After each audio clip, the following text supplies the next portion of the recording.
कल्पना ने घर में देखा तो चिल्ला कर पड़ी, ये पानी कहाँ चला गया? एक बर्तन में भी पानी नहीं है। कल्पना की माँ साधना जी ने कहा, बेटी आज मुझे बुखार था, पानी लेने नहीं जा पाई। ओहो माँ, अब पानी के बगैर कैसे काम चलेगा? रुको, मैं कुएं से पानी लाती हूँ। कल्पना ने जैसे ही घड़ा उठाया, साधना जी ने उसे रोकते हुए कहा, नहीं बेटी, पानी लेने मत जा, कुएं के पास खतरा है, वहाँ रात में कोई नहीं जाता। कल्पना ने कहा, माँ कैसी बात करती हो, मुझे प्यास लगी है, आप इधर उधर की बातें कर रही हो। मैं अभी गई और पानी लेकर आई। साधना जी ने कहा, नहीं मैंने कहा न वहाँ मत जा, कुएं के पास आत्माओं का वास है। लेकिन कल्पना नहीं मानती, वह चली जाती है। काफी समय बीता जाता है। साधना जी किसी तरह बिस्तर से उठकर दरवाजे तक आती है। पड़ोस में रहने वाले पारस को आवाज देती है। पारस उनके पास आता है। क्या हुआ चाची, क्या बात है? आपको तो बुखार था, यहाँ उठकर क्यों आ गई? साधना जी वहीं दरवाजे पर बैठ जाती हैं। बेटा, कल्पना कुएं पर पानी लेने गई है, अभी तक नहीं आई। यह सुनकर पारस चौंक जाता है। क्या कह रही हो चाची, तुमने कल्पना को अकेले इस समय कुएं पर भेज दिया? जरा सोचो तो, वहाँ अगर कोई आत्मा ने उस पर कब्जा कर लिया तो क्या होगा? बेटा तू जाकर देखा जरा कल्पना को। यह सुनकर पारस ने मना कर दिया, नहीं चाची, मैं नहीं जा सकता। तभी सामने से कल्पना आती दिखाई देती है। उसे देखकर पारस कहता है, लो चाची, आ गई तुम्हारी बेटी। कल्पना कहाँ रह गई थी तू, इतनी देर हो गई। कल्पना यह सुनकर गुस्से से पारस को देखती है, इसने ही भड़काया होगा तुझे। चल भाग यहाँ से, नहीं तो अभी तेरा सिर फोड़ दूंगी। यह सुनकर पारस चला गया। साधना जी ने कहा, बेटी ऐसे क्यों किया, तू नहीं जानती है पारस ने हमारी कितनी मदद की है। एक आवाज में दौड़ा चला आता है, सुन बुढ़िया, मैं किसी की बेटी नहीं हूँ।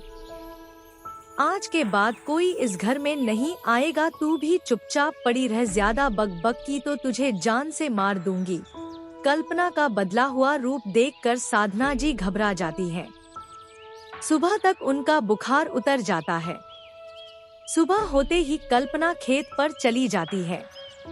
उसके जाने के बाद साधना जी गांव में रहने वाली एक देवी की पुजारिन शारदा के पास जाती है। शारदा ने साधना को देख तो बोली, आ गई, मैं तेरा ही इंतजार कर रही थी। बेटी को संभाल कर न रख सकी, आ गई वो भी चुड़ैल के कब्जे में। यह सुनकर साधना जी रोने लगती है। मान जी, आपको कैसे पता? वो बस कल पानी लेने गई थी, जब से वापस आई है उल्टा सीधा बोल रही है। शारदा जी ने कहा, मैं जानती हूँ, वो उस नीले नाखून वाली चुड़ैल के कब्जे में आ गई है। तू देखती रहना, उसके बाएं पैर के अंगूठे का नाखून हल्का नीला होगा। धीरे धीरे वह ज्याद नीला होता जाएगा। जब वह नीले से काला होने लगा तब समझ लियो तेरी बेटी खत्म, वो चुड़ैल उसे अपने साथ ले जाएगी। यह सुनकर साधना जी ने शारदा जी के पैर पकड़ लिए। बचा लो मेरी बेटी को, उसके सिवा मेरा कोई नहीं है। शारदा जी ने आंख बंद करके कुछ मंत्र पढ़े और कहा, वह बहुत शक्तिशाली है, मैं कुछ नहीं कर सकती। वैसे भी अब उसे रख कर क्या करेगी? वह जितनी जल्दी मर जाए अच्छा है, वरना अगर उसे गांव की कोई भी कुंवारी लड़की अकेले में मिल गई तो वो उसे भी अपने जैसा बना लेगी। गांव में कम से कम और लड़कियां तो बच जाएगी। साधना जी ने पुजारिन के पैर पकड़कर बहुत मनाने की कोशिश की, लेकिन शारदा जी ने उनकी कोई मदद नहीं की। उन्होंने बस इतना कहा, अपनी बेटी को किसी तरह रात के समय में घर में बंद करके रख, इससे गांव के लोग बच जाएंगे। साधना जी रोती हुई अपने घर आ जाती हैं। कुछ देर बाद कल्पना भी घर आ जाती है। साधना जी उसे खाना परोस कर देती हैं। तभी उनका ध्यान उसके अंगूठे पर जाता है। वह हल्का सा नीला था। यह देखकर वे कल्पना से पूछती हैं, बेटी ये तेरा अंगूठा लाल कैसे हुआ? मुझे भूल जाओ माँ, कल जब मैं पानी लेने गई थी तभी वहाँ एक औरत खड़ी थी, उसका पूरा शरीर नीला था। वह पानी मांग रही थी, मैंने उसे पानी पिलाया, उसके बाद उसने मेरे सिर पर हाथ फेरा, तब मैं बेहोश होने लगी। जब मुझे होश आया तो वहाँ कोई नहीं था। रात होते ही वो मुझ पर हावी हो जाती है। उसके अलावा मुझे किसी से बात करना अच्छा नहीं लगता। यह कहकर कल्पना रोने लगती है। साधना जी उसे चुप कराती है।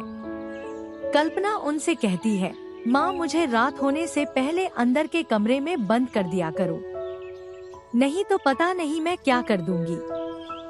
मैं अपने वश में नहीं रहती। इसी तरह कुछ दिन बीत आते हैं।